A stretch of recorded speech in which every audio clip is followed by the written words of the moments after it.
The Browns drive about to get started. Back to it after the pick six. Mayfield escaping the pressure right. And that's going to be incomplete. Too tough to hold on to that one. It's second down. That was an interesting look there because as soon as he got outside the pocket, I thought he was going to take off and run for yardage. But what often happens now with these quarterbacks who can move, defenses want to try and keep bodies in front. It's caught inside the 25. If you were me, you do this. And all of a sudden, they're knocking on the door inside Baltimore's 10. A big play that time for Cleveland. 63 yards.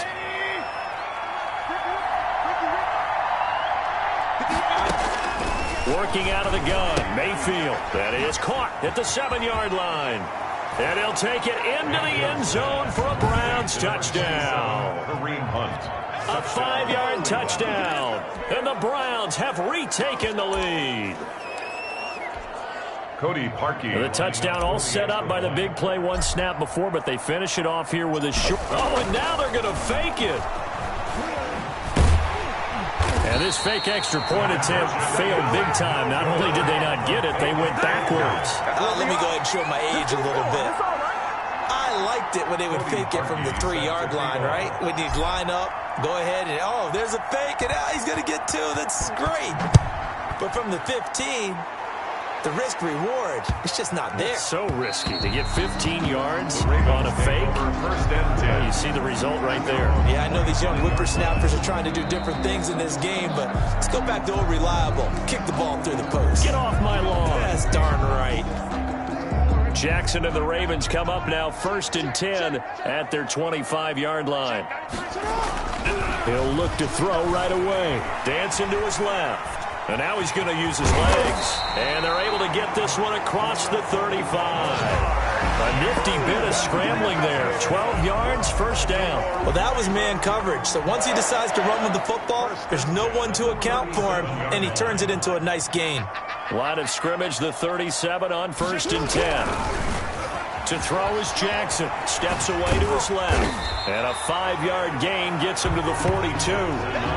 Looked at me like they adopted what my kindergarten teacher always said. If at first you don't succeed, try again. And finally, able to hold him in check. He'd been carving him up running the ball. That's the first time I think I've seen where the coverage was good downfield and they accounted for him and stopped him for a short pickup. Yeah, I don't think it was a big adjustment, but much more emphasis on making sure they knew where he was when he decided to take off and go. And they're going to have another first down as he's going to be tackled at the Browns' 28. He got 29 yards that time. The best quarterbacks that ever played the game all wanted to blend in with their teammates and be one of the guys. But sometimes you got to take modesty and put it aside. You're the franchise quarterback, the face of the team, and the guy that leads them to victory. You have to get down and protect yourself and not take hits like that. And he gets it all the way down inside the 10 and mark him at the 5. That's back-to-back plays of over 20 yards. Partner, it's often the man coverage is easier for a quarterback to run against. You get your receivers going downfield. Those guys are staying with them, and oftentimes they have their back to the quarterback, which opens up a lot of space and room, and they don't even know that he's taken off with it. Put a big-time pickup on that play. And the stop will come inside the 5 at the 4. He'll get just a yard on the scramble. It's second down. So many times we talk about having good eye discipline when you're playing defense, making sure your eyes are in the proper place on a given play. Looks like that discipline came to the front there, didn't it? They were able to hold him for a short gain when he took off running. And he is into the end zone for a Baltimore touchdown. From 4 yards out, as his guys are able to regain the lead. You get down near the goal line, this is where having a sure-handed tight end becomes a luxury, and it pays off big time, especially when the defense sells out against the run. He finds himself open for an easy touchdown. John Harbaugh thought about it, and now his guys are going to go for the 2-point conversion. Throwing is Jackson. And that is caught for the 2 points. So they go with the pass there on the 2-point try and able to convert it, Charles. And a good job by the offense figuring out their 2-point play and using it well. It's interesting how people are using the strategy nowadays, though, isn't it? It really is, and I don't know how much that particular play factored in, but with the PAT moving back in 15-16, that kind of changed things, didn't it? It's really a part of everyone's strategy now. When I talk with coaches and when we sit with them, they always talk about they actually have 2-point periods in practice now, something they never really did before.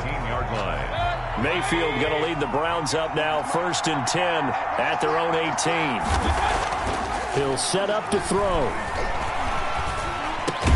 And finding the tight end, Hooper. 5 yards on the catch there, brings up 2nd down. Well, they're unable to convert that into much, but it's never a bad idea to try to get the ball into a tight end of his caliber's hands and see what kind of disruption he can cause. Let's go, D. Looking to throw again on 2nd down. Mayfield. Oh, he'll let one go deep for Higgins. That's caught at the 25. And all the way in. Touchdown, Cleveland. Complete to Rashard Higgins. Touchdown. Rashard Higgins. 77 yards. And the Browns were able to strike quickly for 6. They erased that deficit pretty quickly, did they not? A 2-play drive. What do we call that? Short-lived? Very. Very short-lived. 2 plays later, they're in the end zone and back out in front. We always talk about drives, don't we? Does 2 plays count as a drive?